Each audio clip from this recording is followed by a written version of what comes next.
Hi, everyone. Thursday, December 22nd. We are going to do three things with Spyglass Lending, where we delve a little bit deeper into the mortgage and real estate industries. Thank you for joining me today. As you can see in the background behind me, the theme is construction. Two reasons why. Well, first and foremost, Spyglass is a broker for developers and those new builders out there.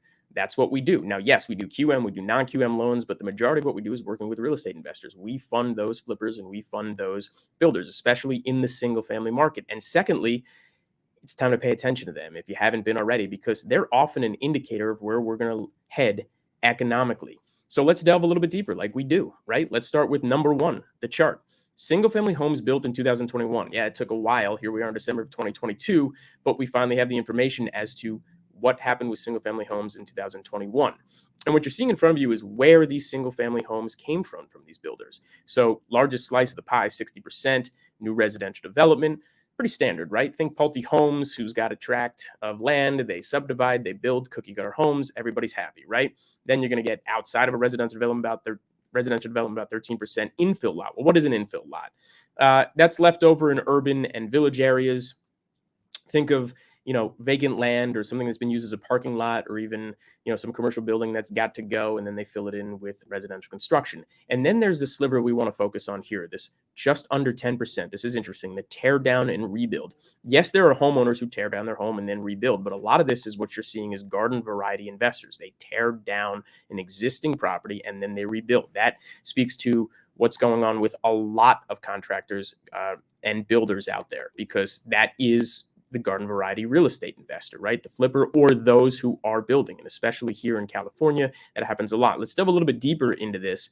And this is very interesting, is to see where this is going on around the country. And you can see on the eastern seaboard, what this is telling you is about 1 in 8 houses on average up and down the eastern seaboard, single family housing, were tear downs. Tearing it down, rebuilding. And besides East South Central here in the Mississippi Bama area, that was about 1 in 10 houses. The rest of the country is about 1 in 20 houses, or even less than that, until you go back into the Pacific, right? Washington, Oregon, and specifically California, which makes up the majority of this. 1 in 5 houses, single family houses, were tear downs. That's big with developers. That's big with contractors and builders and all of that. And I think most importantly, number 3 here is what we want to see. This is showing you single family housing starts versus confidence, the HMI, the housing market index is what this is. That's the dotted line. That is essentially builder confidence. So going back to 2013 all the way to 2020, they mimic each other. Well, they mimic each other through the whole part of the chart here, but as you can see, this makes a lot of sense, right? 2008, 2009, the Great Recession, and then finally the building starts happening again, though still woefully underserved for the public. But, housing starts went up for the most part, kind of the line going up, up, and up until about 2020. But the interesting thing is you could see the confidence, at least of the builders, that dotted line was above where the building starts were for quite some time. Then you hit 2020, and well, what happened? We know the black swan event. The pandemic was here. All of a sudden, everything stopped. The precipitous decline in housing starts. Certainly the confidence plummeted all the way down to 30 here. And then everybody was like, wait a second. Actually, it's the complete opposite of that. Everybody wants out of the cities. The Federal Reserve put the interest rate for everybody below 3%. They flooded the market with trillions of dollars. Bang, we're building again. It's boom time again, right? It's exciting.